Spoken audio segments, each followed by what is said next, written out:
토라의 그 율법이 고대 근동의 그 당시 세계관과 그 시대의 어떤 관습, 또 그 시대의 어떤 문화적인 습관들을 반박하고 배타적으로 또 그것들 어떤 고유한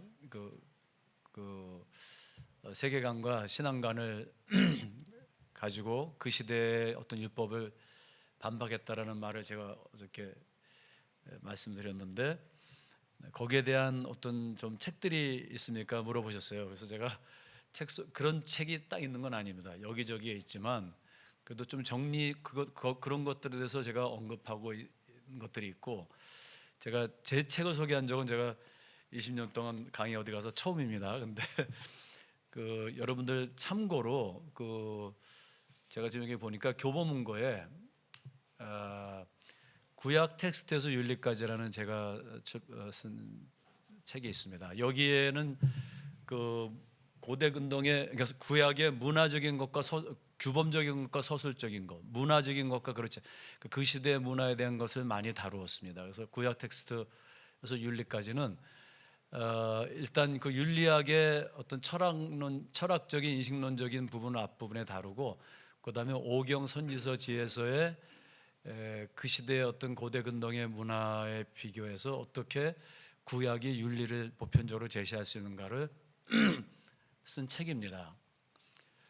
그리고 또 교보문고에 들어가면 이 광야에서 실패와 소망이라는 게 저는 다 없는 자인데 아직도 있는데, 지금 민수기 본문 강해와 관련된 제가 쓴 책인데요. 한번 이런 것들을 보시면은 도움이 되시고요. 그다음에 그냥 이거는 평신도들도 이렇게 읽으면 좋은데, 구약 어떻게 읽을 것인가. 그러니까 우리의 기호법이 아닌 고대 근동의 기호법으로 구약을 읽을 수 없을까, 그런 거. 첫째, 이제 이 모든 책들이 오타가 좀 많고요. 제가 아무래도 한국어가 좀 서툴어서 매끄럽지 못하지만 베낀 건 아닙니다. 제가 연구해서 쓴 겁니다. 이 책은 저 명자 누나라고요.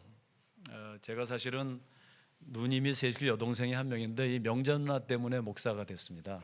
그래서 암으로 돌아가셨는데, 우리 명자 누나 이야기를 좀 잠깐 쓰라고 우리 아버님이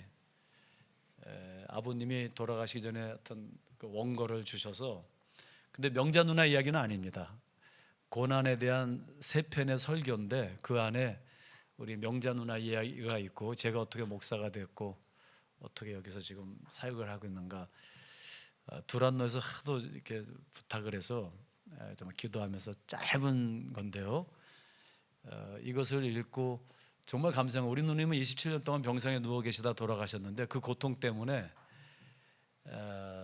세브란스 병원에서도 이 책들을 나눠주고, 또 그 병상에서 논아주는 이야기도 들었고, 또 자살하려고 했던 분들, 전국에서 제가 생각 외로 목회를 하시다가 그만두려고 하신 분들한테도 전화가 오시고, 그래서 이제 제목은 제가 지은 게 아니고 출판사에서 명자 누나라고 하자고 그래서, 그렇지만 고난을 우리가 그리스도인들이 어떻게 접근해야 될까를 3편의 설교가 있습니다. 아주 짧은 책이에요. 그래서 여러분들이 뭐 전도하실 때 이렇게 쓰셔도 좋고 그렇습니다. 그다음에 이 역사와 서술에서 오경 메시지는 제가 이 창세기, 출애굽기, 민수기를 아주 이렇게 간략하게 요약해서 거기에 메시지를 이렇게 담았습니다. 그 외에 또 여러 책들이 있는데, 요 5개 정도가 제가 우리 특별히 학부 학생들하고 같이, 저는 이 구약 텍스트 윤리를 저는 개인적으로 정말 제가 정성을 들인 책입니다. 왜냐하면 끝내 우리가 구약을 읽고 읽으면 뭐 할까, 그죠? 하나님 말씀을 읽고 그 구약 텍스트에서 삶의 지평까지, 윤리라는 그 지평까지 우리가 갈 수 없을까? 그래서 여기 문이 하나 이렇게 보이잖아요. 이 문을 통과할 수 없을까? 그러니까 신학이 신앙으로, 신앙에서 로마서 11장에 하나님의 말씀이 머리에서 가슴으로, 그다음에 가슴에서 발로, 복음을 전하는 자들의 그 복된 발이라고 그러잖아요. 복된 입이라고 안 그러고. 그러니까 머리에서 가슴에서 발로 뛰는 그런 걸 제가 고민하면서 쓴 책입니다. 책 장사 아닙니다. 자, 이제 레위기 16장 어떻게 보면은 그 모든 제의의 클라이맥스거든요. 레위기 16장을 이해하기 위해서 우리 성도님들이 대속죄 그러면 그래도 대속죄 레위기에 있죠 이렇게 하는데, 민수기 19장에 붉은 암송아지의 핫타트요 이러면은 거의 다 모르세요. 근데 사실 구약에서 가장 중요한 두 제의가 있는데 욤키푸르 핫타트, 욤키푸르 핫타트, 핫타트죠. 속죄제라고 나와 있어요 본문에는. 그러면 대속죄일에 키푸르의 행위를 하는 날, 욤키푸르 핫타트, 키푸르를 하는 날에 드리는 속죄제. 그 다음에 민수기 19장에는 붉은 암송아지를 드리는 핫타트, 이 두 핫타트가 나와요. 근데 지금 우리가 4장, 5장, 6장에서 속죄제하고 속건제를 공부했는데 그 속죄제를 핫타트라고 그러거든요. 근데 대속죄일에 드리는 핫타트와 붉은 암송아지 핫타트를 보면 제목은 핫타트, 속죄제인데 그 양식이 틀려요. 형태가 틀려요. 두 번째는 이 두 개가 붉은 암송아지고 아사셀 제사인데 내용으로 들어가 보면은 양식이 똑같고 거기 메시지가 똑같아요. 붉은 암송아지 대속죄일에 드리는 아사셀 제사하고, 그 다음에 욤키푸르 핫타트하고 붉은 암송아지 핫타트는 고대 근동 타종교회, 구약을 떠나서는 어디서도 찾아볼 수 없는 유형이에요. 정말 그 하펙스 레고메나라고 그러죠. 한 번 딱 언급되는 구약에서도 성경 전체에서 레위기 16장과 그 다음에 민수기 19장에만 한 번 딱 언급되는 유일한 아주 고유한 성경에만 있는 그러한 제사예요. 그래서 먼저 이 레위기 16장의 이 욤키푸르 핫타트를 공부하기 전에 붉은 암송아지 핫타트에 대해서 좀 이야기하고자 합니다. 그냥 썸머리를 좀 해드리면은 민수기 19장 1절부터 22절을 이렇게 보면요, 그 전에 무슨 사건이 벌어졌냐면은 고앗의 자손들과 아비후가 나답과 고앗의 자손들이 그 루벤의 그 지도자들과 함께, 마다들의 지도자들과 함께 그 성막 앞에서 이제 범죄를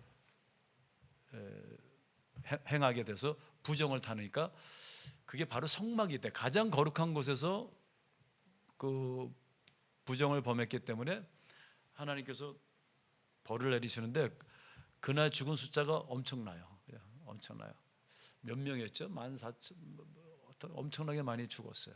자, 그러면 생각해 보세요. 지금 진영에, 그것도 성소에 회막 앞에, 회막물 문 앞에 시체가 깔린 거예요. 그러면 이거는 지금 소 한 마리 두 마리 잡아가지고는 이것을 진영을 정결케 할 방법이 없는 거예요. 그러니까 누가 한 개인이 죄를 져서 제사를 지내는 것도 아니고요. 지금 너무 많은 시체들이 진영 안에 깔려서, 그럼 이거는 좀 전혀 이 진영에 지금 이 부정이 너무 꽉 찼는데 이거를 해결할 수 있는 방법이 없는 거예요. 제의가 속죄제만 해서도 안 되고 속건제를 할 수도 없고 일일이 이거를.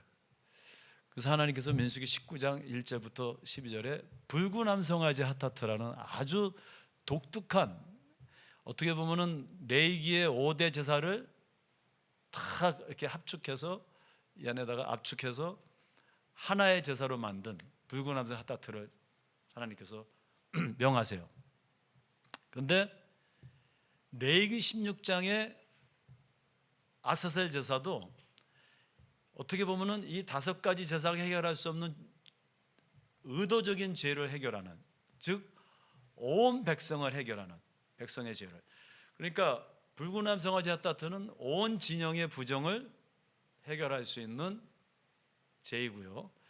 레위기 16장의 대제사장 대속죄일의 제사는 모든 백성들의 죄를 속죄하세요. 그리고 물론 그 성소를 정화시키는 1년에 한 번씩이요.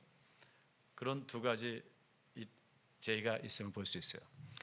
자, 그럼 먼저 붉은 암송 핫다트를 보면요. 첫째, 보통 암송아지 이러면요, 이제 하이포죠, 하이포. 네. 히브리어로 암송아지를 가리키는 데 있어서 일반적으로 사용되는 단어가 있어요. 그게 뭐냐면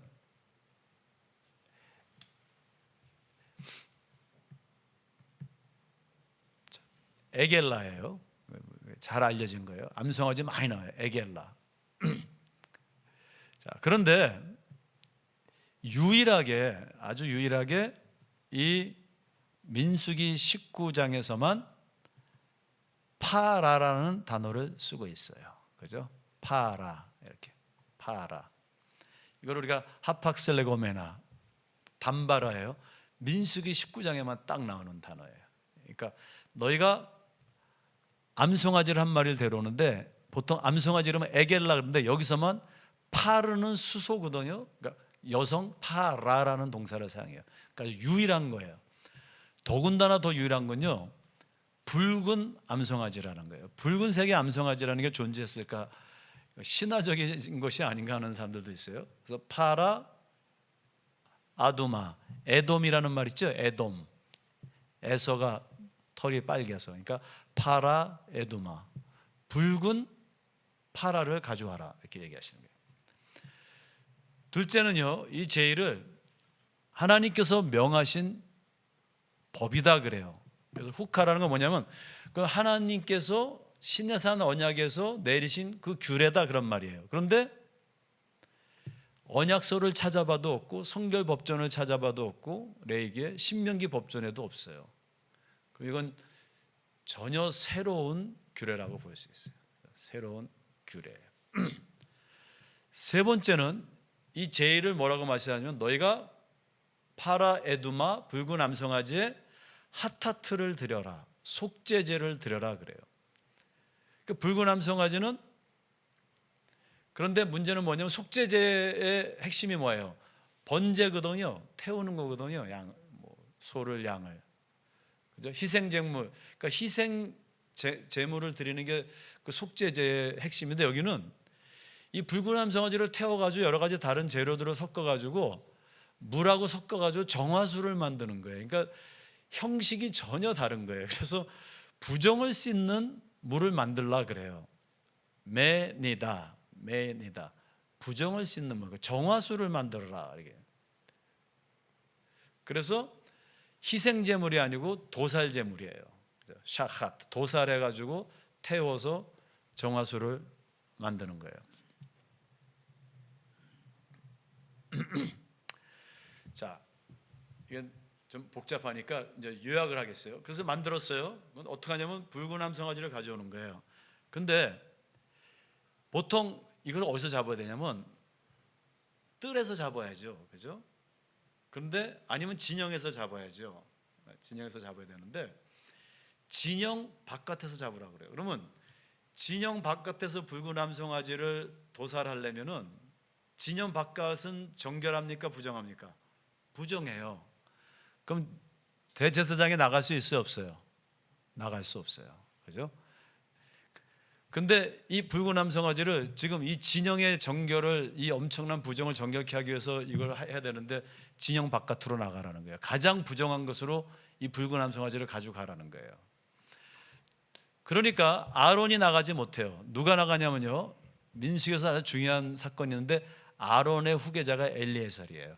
그 엘리에셀이 미래의 제사장이에요. 그러니까 미래의 제사장이, 대제사장이 더러운 진영으로 나가는 거예요. 절대로 대제사장이 잡아야 되는 건데 아직 제사장이 아닌 대제사장, 미래의 대제사장이 진영 바깥으로 나가는 거예요. 더러운 곳이기 때문에 아론은 나갈 수가 없어요. 사실 엘리에셀도 나갈 수가 없는 거예요. 근데 후계자 엘리에셀이 나갑니다. 거기서 이 붉은 암송아지를 잡아요. 자, 그러면 어떻게 잡고 하는지 한번 보겠어요. 자, 먼저 목적이요. 그 정화수를 만드는 거예요. 이 정화와 속죄를 위한 붉은 암송아지의 핫타트 의식에서 가장 핵심적인 것은 부정을 씻는 물을 제조하는 것입니다. 옷을 빨거나 몸을 씻는 정결 의식에 사용되는 그 물의 요소에 대해 대다수의 구약 본문은 단순히 뭐 씻다, 씻는다, 그죠? 물로 목욕한다, 그런 거 아니면 뭐 생수, 속죄의 물, 부정을 씻는 물로 묘사하고 있는데요. 민수기 19장에서만 이 정화수를 어떻게 만드는가를 설명하고 있어요. 먼저 모세와 아론에게 명령된 율례에 따르면 온전하여 흠이 없고 멍에를 매지 아니한 붉은 암송아지를 엘리아살이 미래 대제사장이에요. 그러니까 이 미래 대제사장이 누구인가를 한번 생각해 보면은 우리가 물론 구약을 구약 안에서 우리가 해석해야 되지만 기독론적으로 보면은 미래 대제사장은 예수 그리스도세요. 그죠? 자, 그래서 이 미래 대제사장이 부정한 것으로 적극적으로 나갑니다. 진영 밖으로. 그죠? 그러면 대제사장인 아론은 나갈 수가 없어요. 그래서 나가가지고 짐 밖에서 그걸 태워요. 그 재로 정화수를 만들어요. 자, 이 송아지의 붉은 털은 정결케 하는 피의 색으로 생명을 직유합니다. 흠이 없고 아직 속된 멍에를 매지 않은 것은 정결함과 온전함을 함축합니다.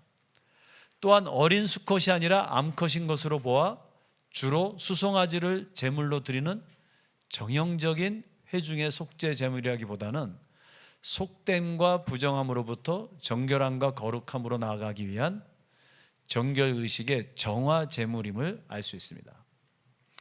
자, 암송아지의 도살에서 엘리야살은 그 피를 회막앞을 향하여 손가락으로 7번 뿌립니다. 잡아가지고 이제 피를 회막 쪽으로 뿌리는 거예요.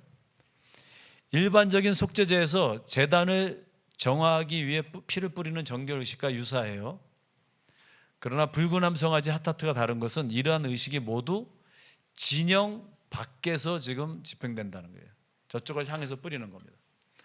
붉은 암송아지는 진 밖에서 도살되고 그 피는 진영 안, 회막 앞 제단이 아닌 진 밖에서 회막을 향해 뿌려지는 거예요.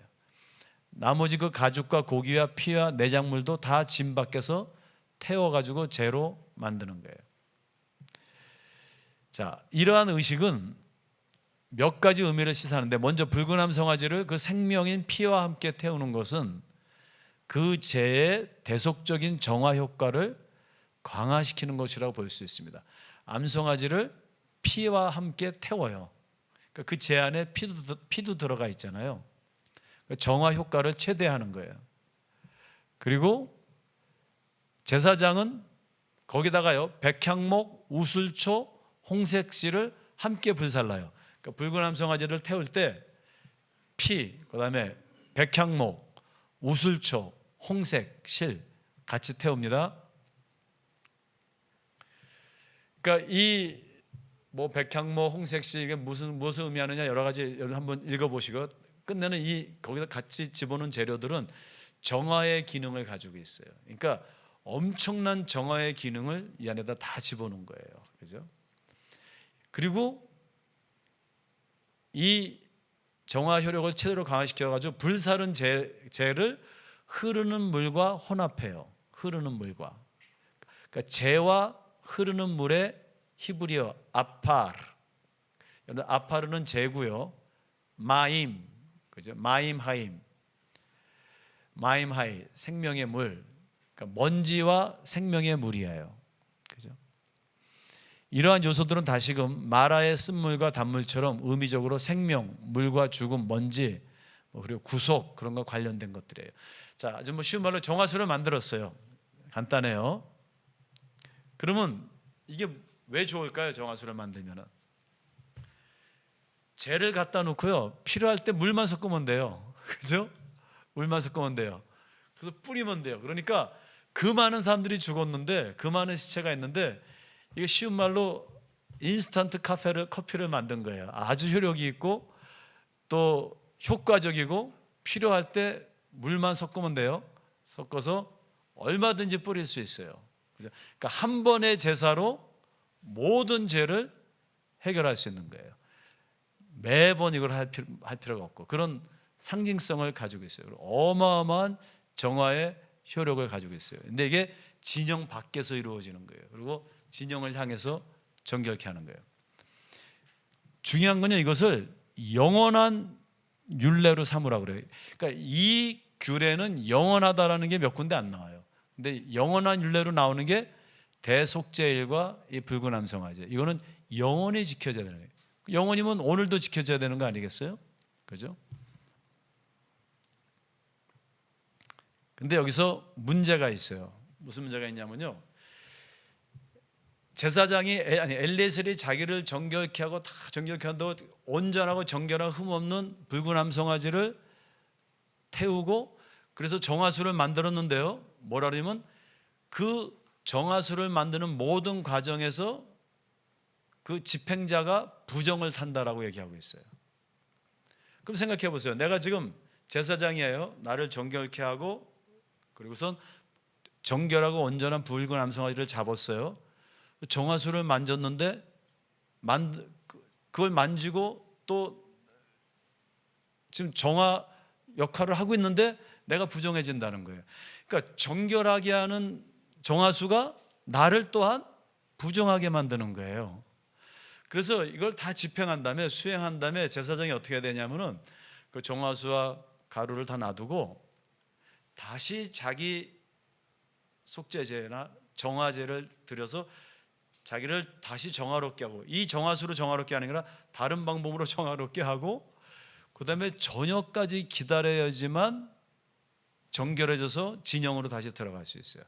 자, 결론이 뭐냐면요, 가장 강력한 정화수예요. 그죠? 단 한 번에 만들어서 모든 것을 정결케 할 수 있는 정화수인데 가장 자기를 정결케 하고 그 정화수를 만진 사람이 그 정화수로 인해서 부정을 탄다라는 거예요. 그 말이 안 되잖아요. 정화수가 정결케도 하고 부정케도 하는 거예요. 그래서 그것을 내려놓고 진영 바깥에서 저녁까지 기다리라는 거, 항상 여기서 기다리라는 건 그냥 기다리는 게 아니다. 기도하고 묵상하며 자기를 돌아보며 기다려서 정신 차리고 자기를 정결케 하고 저녁까지 기다렸다가 그 다음에 들어갈 수 있는 거예요. 자, 이게 지금 불구남성화제의 핫다트예요. 자, 그러면은 이제 우리가 16장으로 가겠습니다. 여러분들 나중에 한번 시간이 좀 없어서 제가 빨리빨리 가는데 읽어보시면 감사하겠습니다.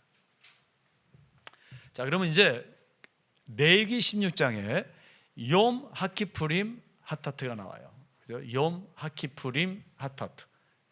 자, 저기는 불구남성화제 핫타트고 여기는 키푸르의 핫타트예요.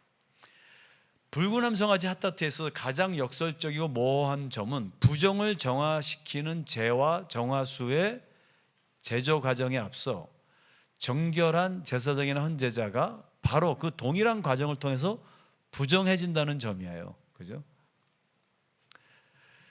불구남성화제 핫타트를 집전하는 자는 제사장으로서 정결해야 돼요. 그러나 그 암송아지를 태운 자, 그 죄를 거둔 자, 그 정화수를 제조하고 뿌린 자 모두가 그 정화 과정으로 인해서 또한 부정해진다는 거예요.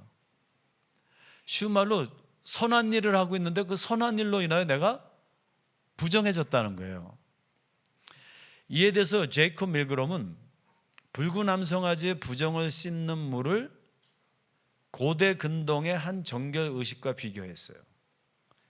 일반적으로 고대 정결 의식에서 드려지는 희생 제물은 헌제자의 부정을 정화시키는 과정에서 그 부정이 제물에 전가되어 역전으로 그 제물이 부정을 가할 수 있다고 보았다.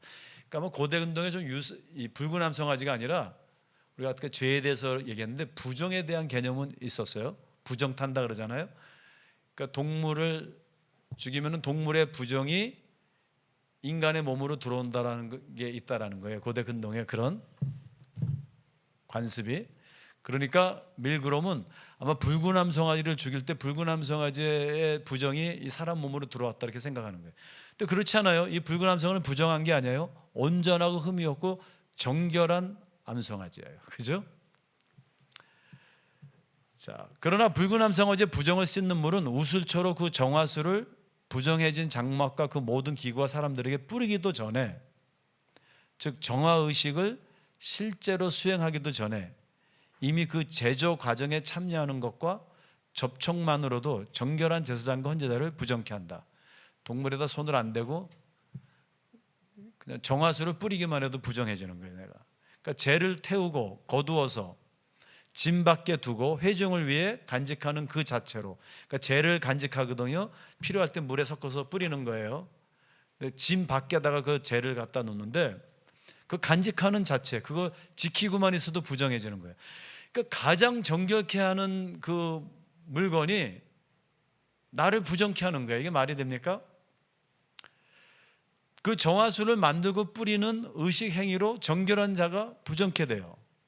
따라서 제사장은 그 부정을 씻기 위해서 그런 과정을 지날 때마다 옷을 빨고 물로 몸을 씻어서 저녁까지 기다려야지만 정결을 회복할 수 있어요.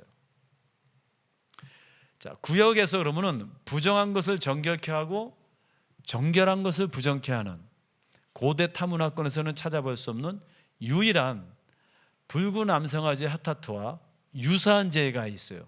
그게 바로 레위기 16장이에요. 욤 하키프림 하타트예요. 대속죄일에서 그 유래를 찾아볼 수 있어요. 자, 그럼 어떻게 대속죄일이 정결케 하고 부정케 하는가, 두 가지를 다 하는가 한번 찾아보겠어요. 욤 하키프림 하타트는 대제사장이 이제 이 대속죄일이에요. 지성소를 속죄하며 회막과 제단을 속죄하고 또 제사장들과 백성의 회중을 위하여 속죄하는 제사예요. 그러니까 키페르, 이 키페르라는 동사를 회막, 제단, 제사장, 백성에게 다 적용해요. 그러니까 이 속죄가 지금 진영 전체를, 모든 백성들의 죄를 속죄하는 1년에 한 번씩 드리는 제사예요. 그 다음에 이것은 영원히 지킬 규례예요. 그러니까 누구랑 똑같아요? 붉은 암송아지하고 똑같아요. 모든 이스라엘의 자손의 모든 죄를 위하여 1년에 한 번 속죄하는 키페르 의식이에요. 이 레기 16장의 본문을 우리가 잘 보면은 다음과 같은 구조를 가지고 있어요. 그죠? 죄송합니다. 이게 자꾸만 떠서. 자,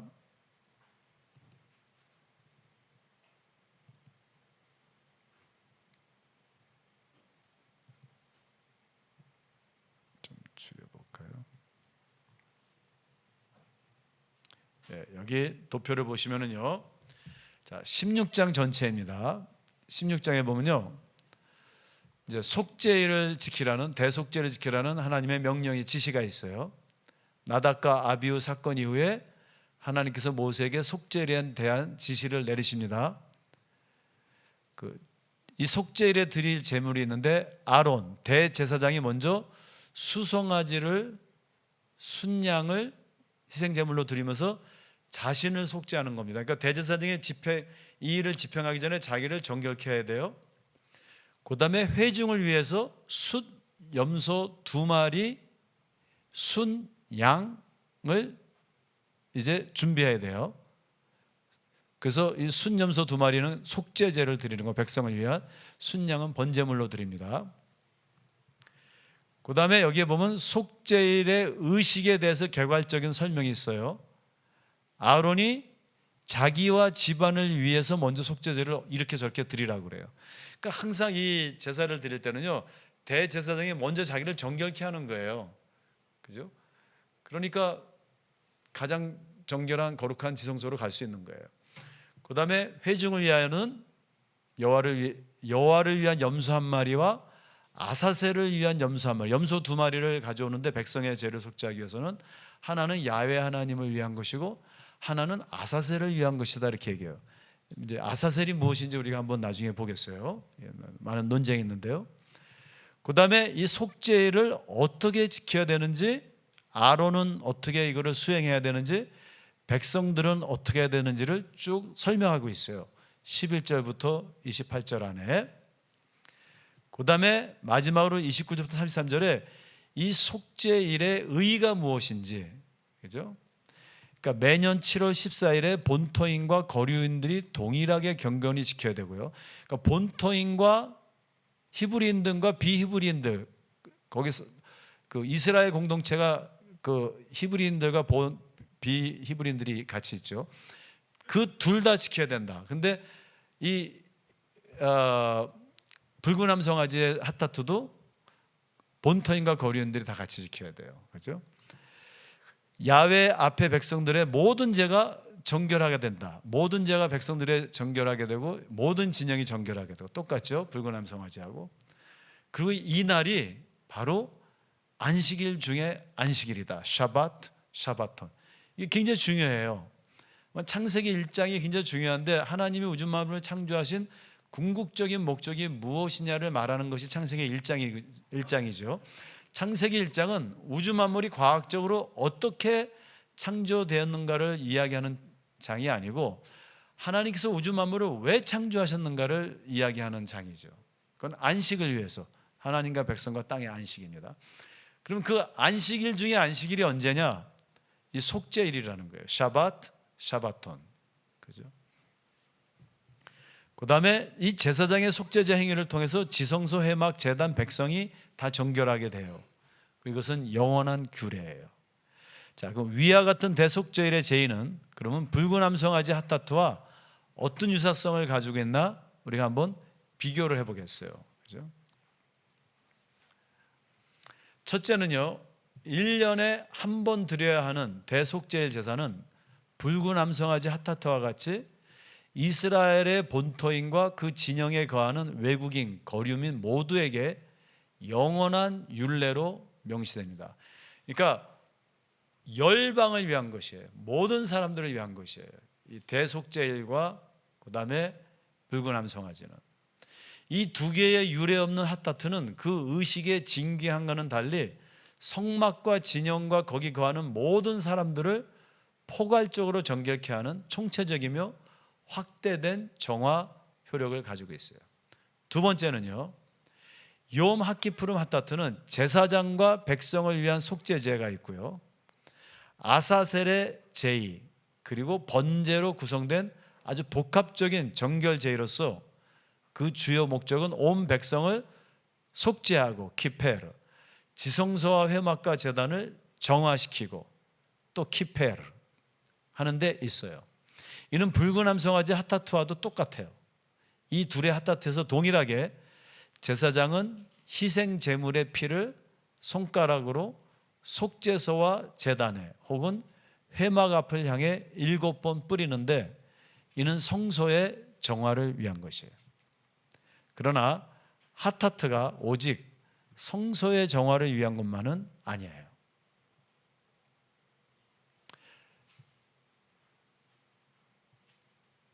육체의 생명은 피에 있으므로 이 피를 속죄단에 뿌릴 때 사람의 죄를 속죄하고 생명을 부여해요.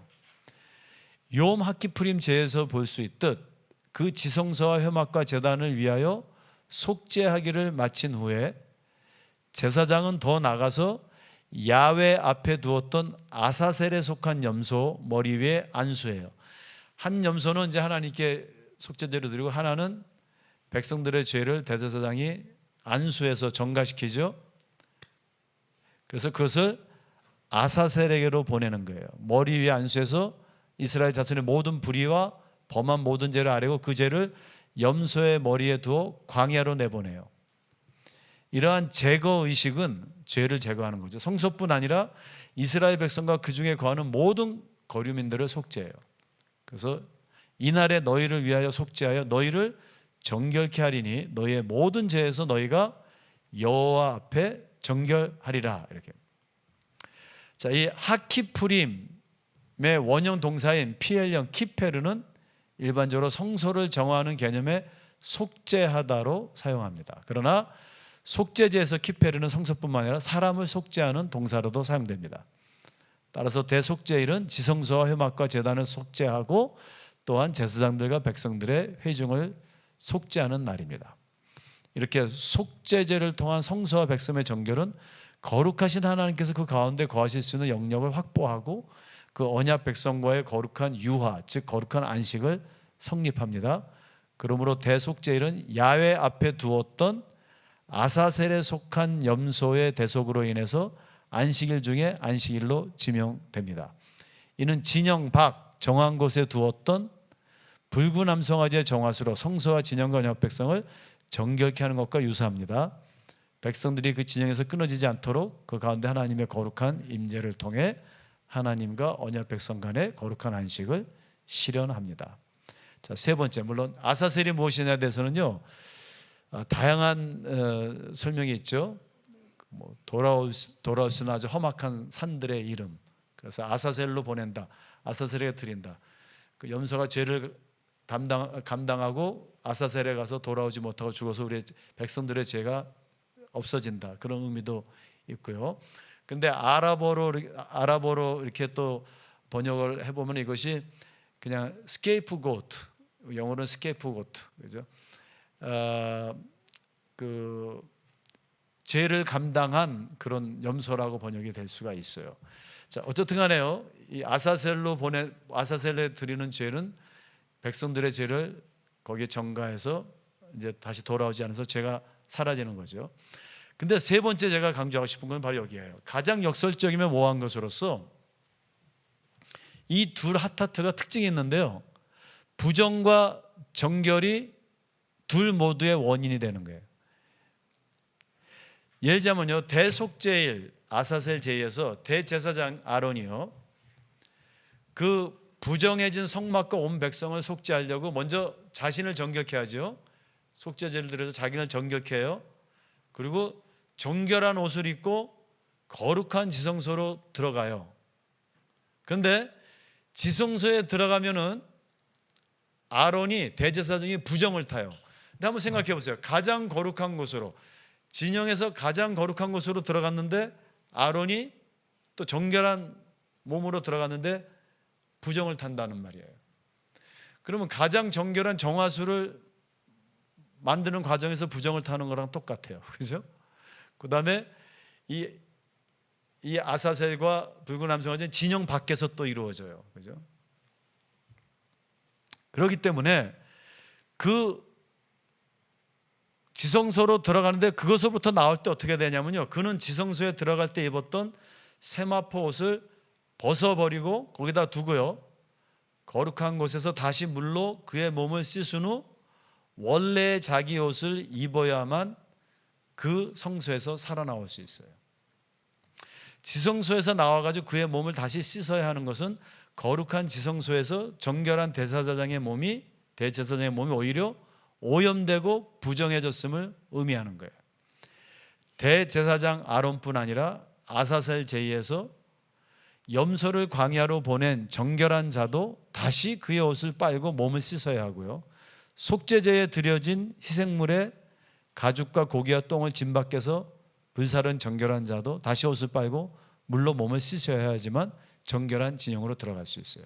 자, 그럼 여기 이렇게 진영이 있으면요, 성소가 있으면은 가장 거룩한 곳이 가장 큰 부정을 타는 곳이고, 그러니까 부정을 타는 진영 밖에만 부정을 타는 게 아니라 가장 거룩한 곳에 들어가는 것도 부정을 타는 거라는 것이에요.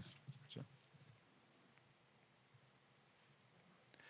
거룩한 지성소가 대제사장을 부정케 하고 정결케 하는 붉은 암송아지의 정화수가 오히려 헌제자를 부정케 하는 현상은 그 어떠한 신학적 의미를 함의하는 것일까? 자, 그럼 먼저요, 제가 에스겔서로 한번 가보겠어요.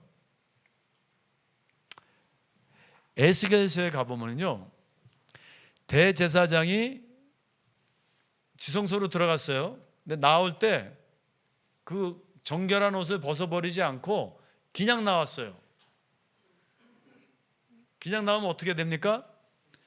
이는 그 옷으로 백성을 거룩하게 할 수 있다 그래요. 자, 보세요. 이 대제사장이 1년에 한 번 자기를 정결케 하고 가장 거룩한, 하나님이 거하시는 Holy of Holies, 가장 거룩한 곳으로 딱 들어갔어요. 옷도 다 정결한 옷을 입고. 근데 에스겔서에서 뭐라고 얘기하냐면 그 옷을 그냥 입고 나오면은 그가 부정을 타리니, 왜 부정을 타느냐? 그 옷으로 백성을 거룩하게 할 수 있기 때문에 부정이라는 거예요. 이해가 되시겠습니까? 왜 부정한죠? 왜 대제사장이 부정한 겁니까? 그 거룩한 옷을 입고 그냥 나오면 어떻게 돼요?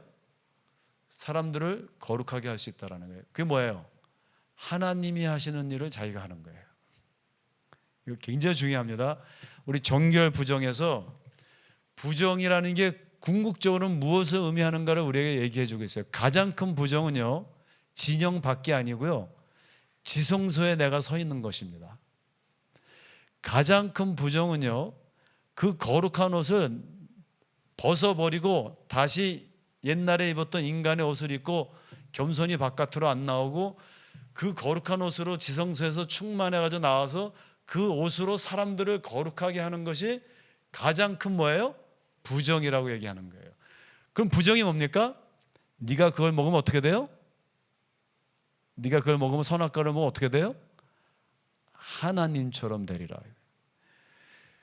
그러니까 생각해 보세요. 엘리에셀이요, 지금 어떤 제사로도 해결할 수 없는 진영의 부정이 탔어요.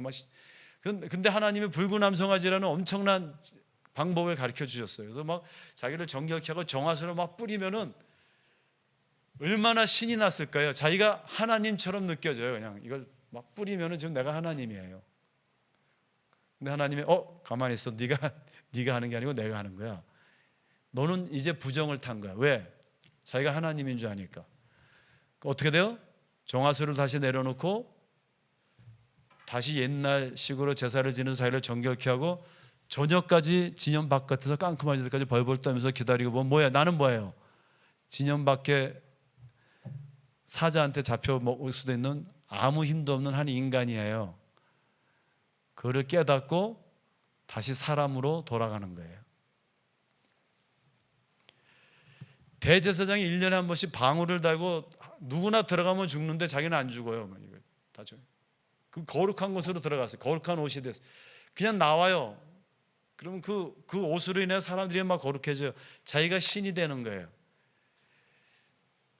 그러니까 가장 큰 부정은 뭐냐면요, 우리가 뭐 간음하고 뭐하고 이거는 사실 그 부정이라는 정결이라는 제2의식에서 보면 그 등급이 있어요. 그 안에서 왔다 갔다 하는 건데 가장 큰 부정은 하나님의 자리에 내가 서 있는 거예요. 두 가지 방법으로 서 있을 수 있어요. 하나님이 없다고 하는 자리와 하나님을 부정하는 자리가 자기가 하나님이에요. 그다음에 실제로 자기가 하나님인 것처럼 행하는 사람들, 그죠? 이단의 교주들,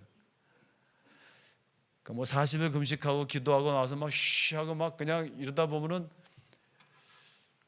그런 목사님들 꽤 계신데 조심해야 돼요. 그건 사실 우리는 다 하나님의 종이요, 하나님의 은혜로 살아가는 그 기능이 다른, 우리 다 제사장이라는 게 그 어려운 일 하는 거잖아요. 우리가 좀 배웠잖아요. 그래서 중보하고 섬기는 종들이지 우리가 뭔가 이렇게 정말 뭐 기도 100이라고 환상 보고 뭐 왔다 갔다 3차 왔다 갔다 하늘을 올라갔다 해가지고 교주가 되고 뭐 사람들이 나를 이렇게 뭐 신적으로 바라보고 나한테 기도받으면 병에 다 낫고, 이거 가장 부정한 거예요. 가장 무서운 자리예요. 그 자리가.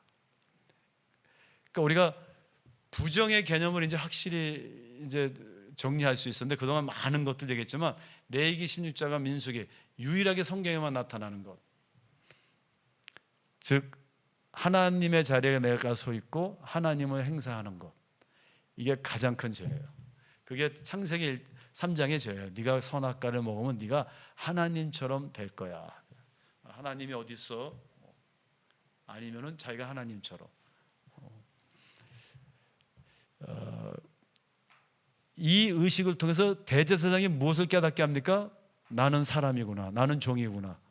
나는 그냥 중보하는 자구나. 섬기는 자구나. 이걸 깨닫게 하는 겁니다. 그죠? 너무 신기하죠? 근데 이 대속죄일과 붉은 암송아지를 예수님 사건에다 갖다 놓을까요? 바로 예수님께서 그 붉은 암송아지이심을 우리가 알 수 있어요. 그죠?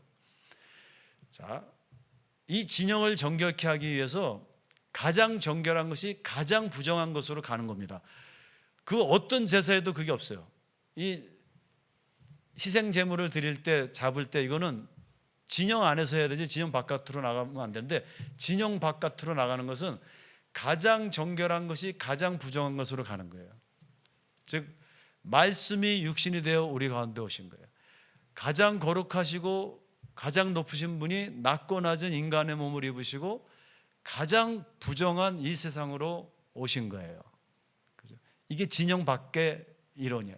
그리고 이 진영 밖이라는 게 바로 예루살렘 밖에서 골고다에서 십자가에 못 박히신 예수 그리스도를 상징해요. 여기 붉은 송아지, 또 이 태워지는 것, 피와 함께 다 피가 온전히 태워지는 것, 거기에 홍실, 백향목 뭐 이런 모든 것들이 상징성을 갖고 있는데, 여러분들 나중에 기독론으로 가면 예수님과 연관이 될 수 있어요. 그렇죠? 그 예수님을 대체하려는 그 무엇도 다 부정이에요.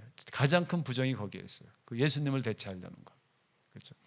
하나님의 자리에 내가 서 있으려고 하는 것. 저는 이렇게 생각해요. 진짜 목자, 가짜 목자 이렇게 딱 나누는 거. 친구 같고 아저씨 같고 형님 같고 동생 같고 섬기는 사람 같이 보이면은 그 거룩한 옷을 벗어버리고 자기 옷을 입은 목사들이에요. 우리가. 근데 뭔가 뭐 귀신 같고 신령님 같고 뭐 CEO 같고 막 그러잖아요. 그거 가짜예요. 우리 적어도 저 여러분들 정도 되면 그 정도 영적 분별력이 있어야 되지 않을까요? 우리끼리 얘기지만, 그죠? 저는 이 제1을 통해서, 구약을 통해서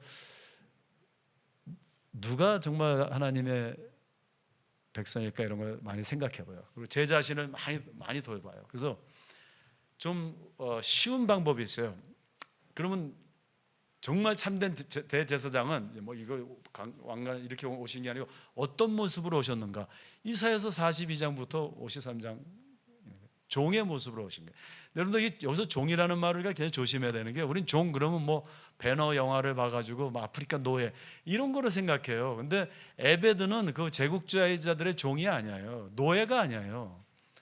구약에서 종이라는 건 히브리인들 안에서의 종이에요. 같은 형제가 빚을 졌을 때 빚을 탕감해 주기 위해서 종으로 찬스를 주는 건데, 그 종은 가족의 한 부분이고 주인과 동역하는 거지 노예가 아니에요. 그러니까 구약에서 이 에베드라는 것 to serve, servant거든요. 디아코노스거든요.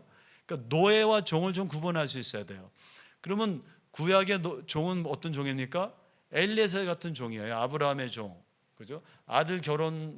아들의 며느리를 결정하는 걸 그 종이 하는 거예요. 노예가 아닙니다. 엄청난 결정권을 갖고 있고, 이삭이 태어나기까지 아브라함은 계속, 여러분 본문 잘 읽어보세요. 엘리에셀한테 모든 걸 상속하고 그들 아들로 삼으려고 했어요.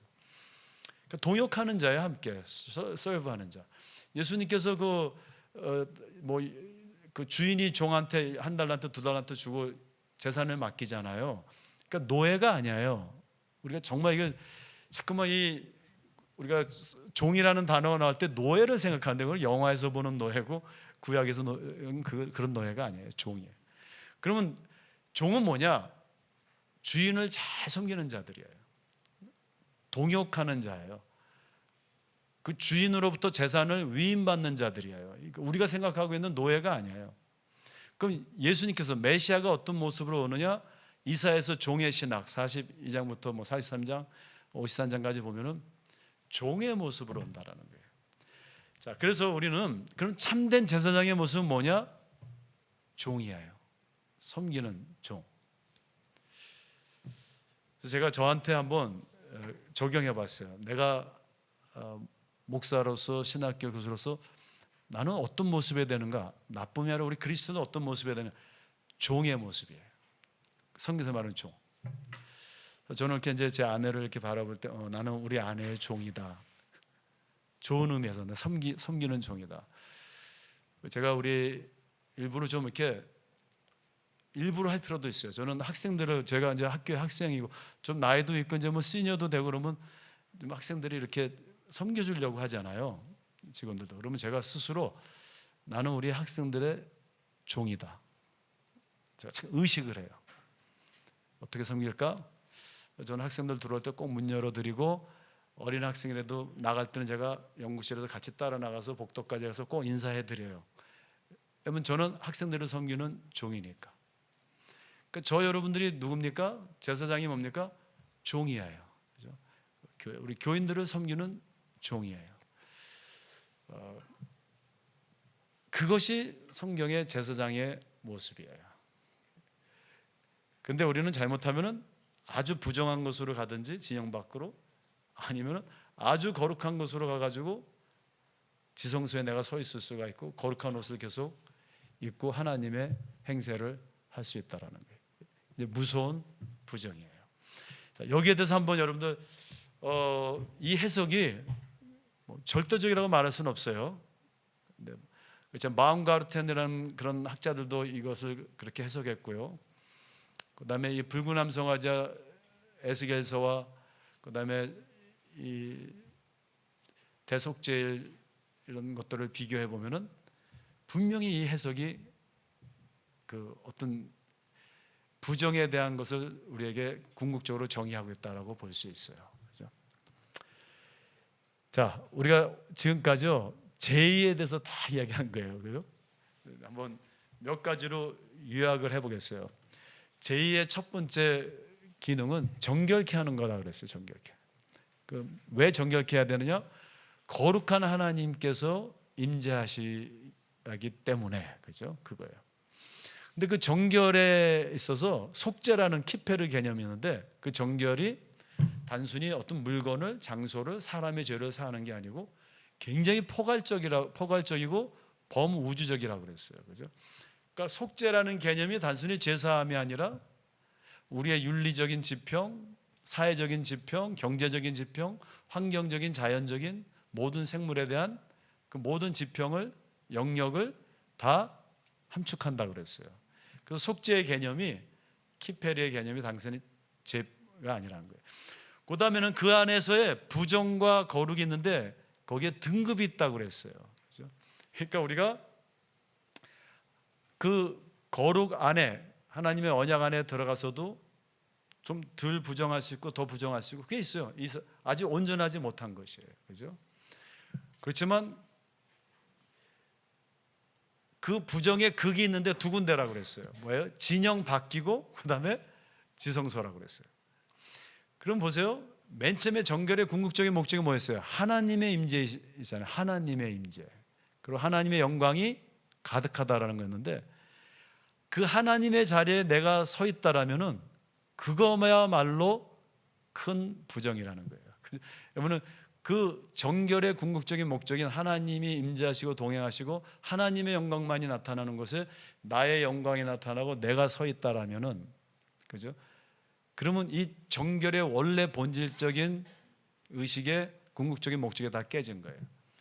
자, 그럼 우리가 예수를 믿으면요, 예수를 믿으면서 모든 게 내가 중심이 되는 거예요.